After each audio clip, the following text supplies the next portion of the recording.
What is going on, my YouTube family? Welcome back to the Gaming Brigade, and as we roll into the weekend, my fellow agents, I wanted to share with you one of my favorite builds based around the HeartBreaker gear set. As I have been receiving your messages over the last few months asking me to highlight this gear set, for some reason I just forgot to do it. I don't know, whatever. The point is this, I'm remembering now, wanted to bring you the build. Now as always, I do not want to waste your time. We're going to jump right into the build breakdown. And once we're done with that, I'd like to take a few moments, pass along a few tips for those of you just getting used to running with a build like this. And as always, we're going to start with a specialization. Now you want to use Technician, and the main reason for that is because that is going to give you the ability to use the linked laser pointer, which is going to pulse every single enemy you target. Now that means you have to have the rifle activated in your weapon skill tree, because that will give you access to the laser pointer. Then you want to pick your primary and secondary weapon as your other weapons on that tree. Do not forget to do that, because that means you will always have a 15% weapon damage bonus regardless of which one you're using. My primary weapon for this build is the HeartBreaker assault rifle. You can farm for it anywhere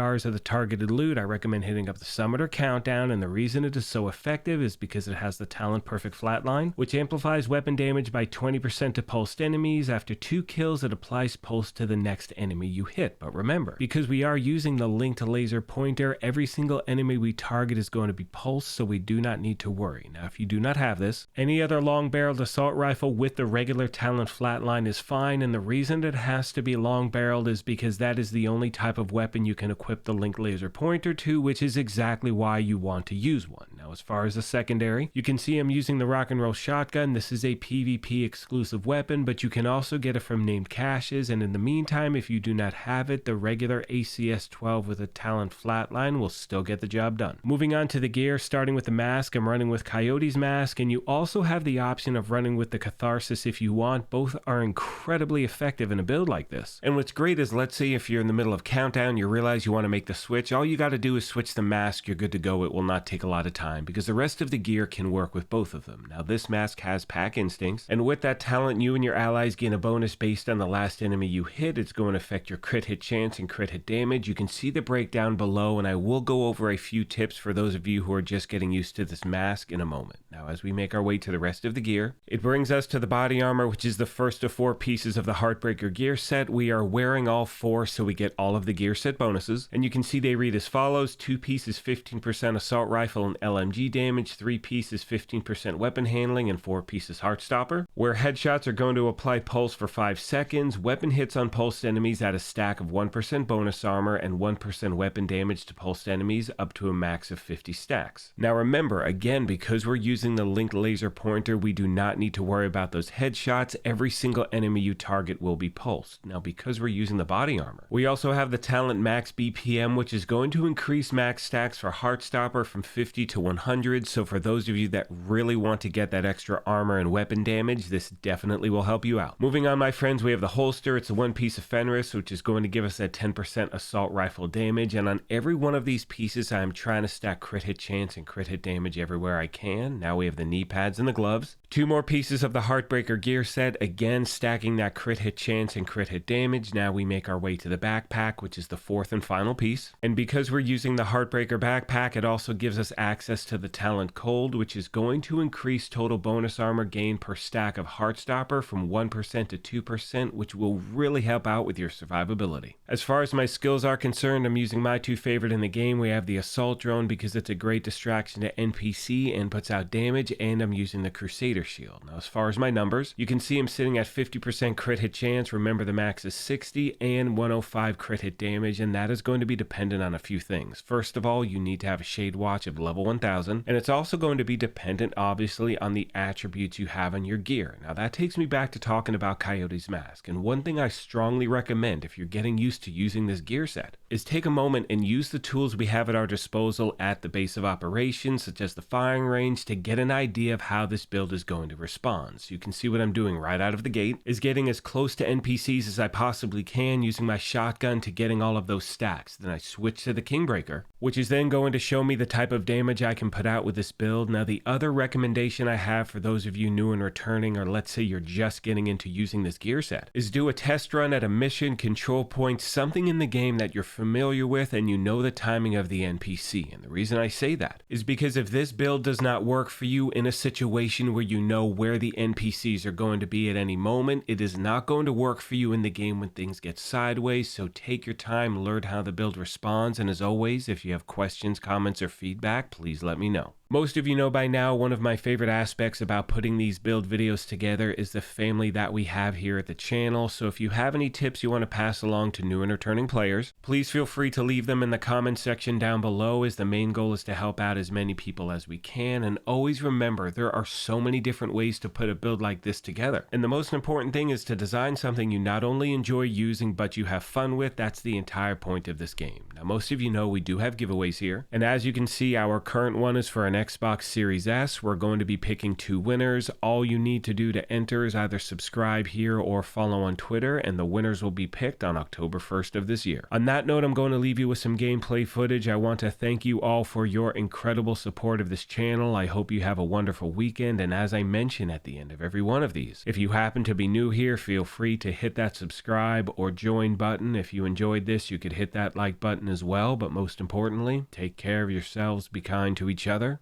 and we will talk to you soon. Thanks again, everyone.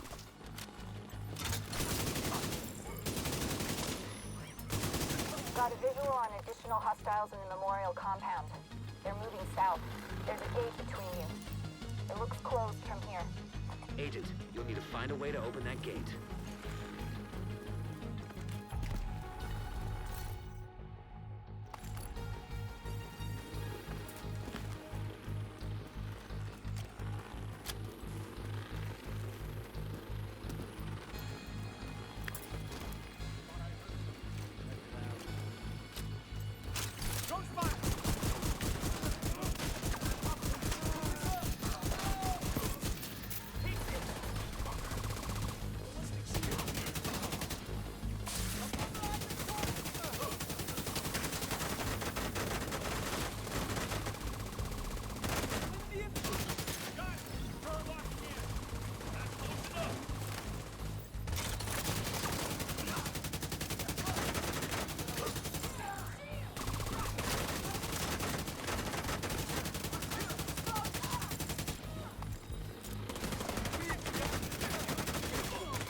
Detected.